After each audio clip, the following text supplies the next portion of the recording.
guys, so today I'm going to be talking about a pretty serious topic, so I'm not going to be my usual upbeat, poppy, cheery self. It's a very heavy topic, so for those of you who really don't want to hear about child murder and things like that, you can go ahead and skip past this video. I just wanted to come on and talk about this. It was kind of an emergency filming sort of situation because the shooter in the recent unfortunate Annunciation Catholic School Church shooting in Minneapolis was, of course, transgender and a trans woman. So I would like to first start off by saying, for the rest of this video, for the remainder of this video, when I refer to the shooter, whose name is Robin Westman, or real name Robert Westman, I will not be referring to him with she, her pronouns. I will not be referring to him as a woman. I will not be referring to him as a trans woman unless it's within the context of what I'm saying. The reason for this is what he did was completely inhumane. It was completely despicable, disgusting. And when you do something to the caliber of what this man did, you don't deserve basic respect. He's lucky that I'm even using proper human pronouns instead of words that I would much rather use for the remainder of this video. Before I talk any further about the man who did this, I'd want to talk about someone who's more important, the two people who he took from us, the two children that he took. For starters, we have Fletcher Merkel, who was 8 years old.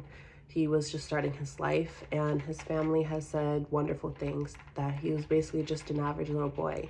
He loved pretty much everything most little boys do. He loved sports, he loved fishing with his father, he loved to just play games. He was a very active child. He was very rambunctious, he was very hyper, and his family absolutely just have shared wonderful, beautiful things about him, and in hopes that he will be remembered for the happy, fun-loving child that he was. And that's exactly how he should be remembered. The second victim of the attack was 10-year-old Harper Moisky, who is described as her family as the most loving, adorable, sweet, kind-hearted child that they could have ever known. She's unfortunately leaving behind a big sister who she is said to have been a terrific, amazing big sister towards someone who people, especially her sister, could rely on. And despite being so young, her heart was full of love that could have lasted an infinite number of lifetimes. Unfortunately, these two children are not ever going to get the chance to live out and finish the lifetime that they got, but we can at least find some comfort knowing that they're in a better place than the cruel world that allowed a man to come in and take them. So this next part, I want everyone to listen closely because it's probably the most important part of this video. And that is that in the link in the bio of this video, there is going to be a links to several GoFundMes for the victims, including 13-year-old Andre Guter, and as well as 12-year-old Sophia. Now, there's also a text to donate hotline, which will be in the description of this video. And all I'm asking for everybody who watches this video is to, if you can, donate whatever you can to help the families and the victims of the shooting. This was an awful tragedy, and they are going to need the help of so many people in order to rebuild and come back from this. And what was lost and taken can never be given back, but anything to give a slight amount of comfort to these families and the victims of these shootings goes a very long way. So if you can, please check the bio and check for all the donation links and donate what you can. 12-year-old Sophia Forches is currently fighting for her life in ICU in critical condition. So like I said, anything will help these families and anything can go a long way. But please remember that there are kids who are still actively hurting. This shooting, even though it's over, the effects of it are not over and won't be over for a very long time. Now, for the rest of this video, we are going to be talking about the man behind what happened and the man who committed such awful and disgusting violence on these innocent children. We are going to be talking about his manifesto and why he could have done it, but please bear in mind, information in this current moment is extremely limited. So if I miss something that is now known, this video was only made, I think, 2 days after the event, if even that, so please bear with me. What do we know about the shooter, Robert Westman? Well, Robert Westman, we do know, was extremely deranged, We know in the weeks leading up to the shooting, he was growing worse and worse mentally. We know that in 2020, he had his name legally changed from Robert Westman to Robin Westman under the pretense that he was transgender and wanting to live his life as a woman. That's almost about it from what we know about him. We also know he wrote a very long journal and a manifesto, which he posted to YouTube. He was very weird on his political spectrum. We'll get into that in a bit. And we also know that there may have been other things going on than just the complete mental illness that was inside of his head. Now, let me make this very clear. As I read from this manifesto, I'm going to be reading the shooter's words par for par. This is not intended to humanize him in any form or way. While you hear these words, while you hear these false sympathies and things that he says, just bear in mind what he did. While he says that he learned empathy and self-sacrifice, keep in mind he shot and murdered 2 children, with one in the hospital, and hitting over 18. So keep that in mind again as I read through each and every single one of this pity party of a manifesto, because trust me, it's quite a bit. He says, to my family and friends, I don't expect forgiveness, and I don't expect any apology I have to hold much weight. But to my family and those close to me, I do apologize for the effects of my actions they'll have on your life. Please know I care for all of you so much, and it pains me to bring this storm of chaos into your lives. This will affect so many more people than the ones that are immediately involved. To my mother and father, I am sorry I didn't turn out as you had hoped. You did not fail me. You gave me so much. I truly appreciate the love you have given me. I feel I was raised to be a good person. I've kept those traits of empathy, self-sacrifice, and good character. Please do not think you have failed as parents. I was corrupted by this world and have learned to hate what life is. Life is love. Life is pain. There is too much to accept, too many things to put up with just to live. I'm tired of the pain this world gives out. Please move on and continue to give your love to my brothers and sisters and the rest of the world. They may not forgive you, but you need to move on from me. Forget my life and the pain I've brought. I love you both. Thank you for everything. I'm sorry. So this is part 1 of his apology and manifesto. And all I have to say to this is, as I said, when he's telling you things like, I've kept those traits of empathy and self-sacrifice, keep in mind of what he did. Keep in mind the victims of what he did. When he says, I'm sorry to his parents for bringing this storm of chaos into your life, just remember, he's not apologizing to the victims of what happened. He is not apologizing to the children that he is going to hurt. He's not apologizing for any of it. He's apologizing to his family for causing chaos on them when he went out and willingly chose to murder several children. And to my friends, I trust you all to give your memory of me however you see fit. I am sorry for the confusion and heartbreak this will bring. I truly appreciate you all for showing me a good life and for helping me through dark times. I've had so many good times that gave me hope. Unfortunately, this world has too much pain to deal out that I can't cover up with the good sides of life. I hope you can all move on and forget the pain that I've caused. I have wanted this for so long. I am not well. I am not right. I am a sad person, haunted by these thoughts that do not go away. I know this is wrong, but I can't seem to stop myself. I am severely depressed, have been suicidal for years. Only recently have I lost all hope and decided to perform my final action against this world. I don't want to kneel down for the injustices of this world. I want to die. I'd rather die on my own feet than live on my knees constantly in pain. So, this, again, he's never apologizing to the victims. He's not apologizing to the victims. He's not apologizing to the victims' families. He's not apologizing to anyone affected in this except for the people that he knows. Except for the people who he is going to hurt that he knows in his own family and his friends. Everyone else doesn't matter to him. He puts on this act, this guise of, I'm fighting against the injustices of this world. This is an action against the world, is punishment. I would really wonder and like to guess what these children could have done to him. What an 8-year-old and a 10-year-old and children as young as 3 years old, I want to know what they did to slight him so bad, to deserve having him stand outside the window. Because I want everyone to also keep this in mind. I want everyone to know he was not able to go into this church and shoot at these children. He had to do it from the windows at a low enough angle to hit the pews because he was too much of a coward to look his victims in the face or at least look at any of the people that he hurt.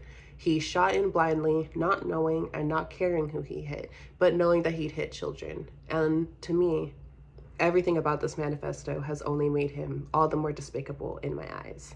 Now, this last couple parts I'm about to read, it's just the last parts of his manifesto. I'm just going to do it all in one go to get it out of the way. I think I am dying of cancer. It's a tragic end as it's entirely self-inflicted. I did this to myself as I cannot control myself and have been destroying my body through vaping and other means. I think I have lung cancer. I have felt many pains that make me think I am past the point of recovery. I do not want to recover. I do not want to throw my life away and rot in a hospital bed. I don't want the rest of my life to be as a cancer patient in and out of hospitals, constantly being fretted about with people afraid to be happy around me. Fuck that. I want to go out on my own means. Unfortunately, due to my depression, anger, and twisted mind, I want to fulfill a final act that has been in the back of my head for years. You are all what kept me going. I find no more interest in anything material. I have had only an interest in my mission and love for my family. If I didn't have such an amazing group of people around me, I would have been much sooner. I just want to escape from this world, escape from the constant bills, shitty jobs, shitty people, and injustices of America. I'm done with this. I will not bow. I will be selfish and leave you to pick up the pieces. It's my fault. Blame me, but please move on. Whether you accept my apologies or not, I hope you can all move past this and continue your lives. Remember to be good people. Now more than ever, the world needs more love. Even if you don't get it in return, please find hope, find love, and stand up to injustice. I love you all. I will remember you. Pray for the victims and their families. I love you, Dad, Mom, and the siblings' names which are blurred. P.S. Teresa, I know that name. Get over yourself and make up with Mom. She loves you. You need to grow up and accept that time just keeps on fucking moving. You either will stay in the past and rot, wasting your life and happiness away, or you can grow up and move on from things. We all love you. So let me say first off, that was the manifesto. That was the final message that the shooter, Robert Westman, wrote for everyone, for the victims, for his family. And I'd like to really point out some of my favorite parts. So for starters, now that we're finished with it, I really like that he has this whole message to his sister, this whole PS to his sister, Teresa, get over yourself and make up with Mom. She loves you. So you just need to accept that time keeps on fucking moving. Yeah, Robert, I think we all need to accept that. I think one person needed to accept that more than anyone, and it's not the person who you're addressing this to. I'd say it's the person who wrote this letter. To be so sick and cruel that your final parting words to your sister before you go and take the lives of several children in the ultimate pity party, poor me, Vic party, whatever, is to tell her to grow up and get over things. Isn't that a bit ironic, Robert? Isn't that a bit ironic? And of course, we also gotta love the fact that he says, now more than ever, the world needs more love. Even if you don't get it in return, find hope, love, and stand up to injustice. What injustice is there greater than murdering a child for no reason? For yourself, for a pity party. To throw a pity party, to make the world see you and say, poor you. Poor you. You know what, Robert? I feel like this could have just been such a better way of getting everyone to feel bad for you, making everyone cry over you, because no one's crying over you now. Let's get this clear. This whole manifesto has proven nothing but the fact that this was the act of an insane, hypocritical, egotistical, narcissistic, grown adult man who couldn't handle the slight bumps in his life, the bills, the shitty jobs, the shitty coworkers. He couldn't handle things that billions of people handle every day. He couldn't handle, and let's bring in the other things. Oh, he had these mental illnesses. Do you know how many people live with depression in America, who live with anxiety, who live with gender dysphoria in America? And do you know how many of them go out on shooting sprees, shooting up schools? Because I assure you, it's not in the thousands. It's not even in the hundreds. And yet here we are, apparently nothing is his fault. It's America, it's injustice, it's this, it's that. It's everyone else's fault but Robert. So with the manifesto read and getting a little bit of a good idea on what this man was like, we can kind of gather a couple different things. We can, as I pointed out, gather he was very egotistical. He was very narcissistic. He was very much believing the world to revolve around him, his actions and things that he did, which is also partially why I kind of didn't want to make this video. I don't want to give someone like that attention, alive or not, but this is a very important topic. Across the board, it's an extremely important topic, and I definitely wanted to discuss it. So going further into this, let's talk about the obvious elephant in the room, which is Robert's transgender identity. So as soon as the case broke out, as soon as it came out that he was trans, it was obvious where this was going to go, where everything was going to be heading politically, where the needle would spin around and land. And unfortunately, it did land exactly where I figured that it was going to land, which is the very much anti-trans side of things. So I would like to give a message to conservatives, and I would like to talk to conservatives. Obviously, as a trans woman who has considered herself conservative for quite a while now, and it's just simply the fact that this incident is in no way reflective of trans people. It's in no way reflective of gender dysphoria. Despite what the shooter, Robert Westman, has said in his manifesto, this has nothing to do with injustices. This has nothing to do with gender dysphoria. This has nothing to do with depression. This has nothing to do with supposed made-up lung cancer from vaping. This is the act of an extremely deranged, psychotic, narcissistic, egotistical maniac who decided that his feelings and his life and the crimes of having to work a 9-to-5 job that was committed against him was the children's fault to bear. And it was their fault that he had this horrific upcoming, and that obviously no one else could ever relate to.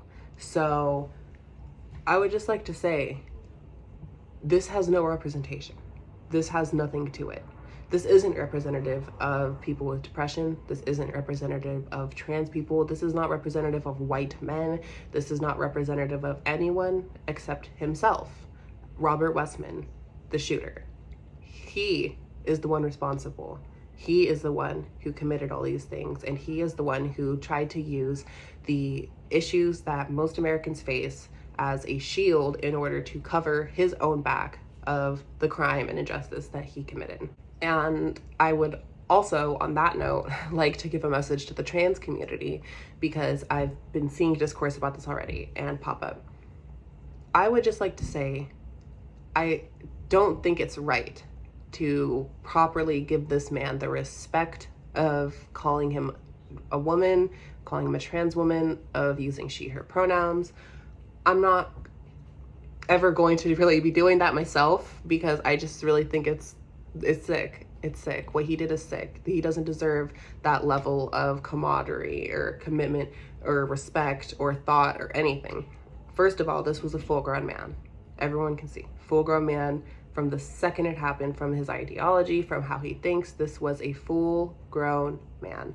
This is not a trans woman. This is not a trans sister. This is not your she, her best friend you saw on Twitter. This is a psycho. This is a lunatic. This is someone who is using, as they typically do, a community that is damaged, that is hurt, and he's using that as justification to what he did. So my message to the trans community is, do not treat this person, this man, with any respect in any capacity. Do not go on social media and defend him and say things like, well, you shouldn't really be misgendering her. No, that is a man. We should treat him as a man. We really shouldn't even be treating him as a person, period. But let alone, we shouldn't be treating him as a woman or as a trans person. We should treat him as exactly the kind of thing he was, a scumbag who used marginalized groups in order to commit an atrocity and justify it to himself and attempting to justify it to others. Because at the end of the day, this has nothing to do with the trans community. This has nothing to do with anything. The white man community, the far right, anything like that. It has nothing to do with it. It is simply the act, as I've repeated several times, of one person and who has decided to just basically take up further people as shields to the crime that he committed. As more info pops up about this case and about this issue, I will talk about it a little bit more across social media. However, we have very limited information as of me making this video, and I'm sure there's stuff that I've even missed. New stuff is coming out constantly. New stuff came out yesterday, it's coming out today, and obviously I can't get it all right now. The story is very much still evolving, so hopefully you guys will understand that. And with that all being said, I'm going to be signing off today. Thank you guys so much for watching. I hope we all got to learn something. Hopefully we can talk more about this issue in the future, and we're gonna see what comes next. Thank you all for watching. Goodbye.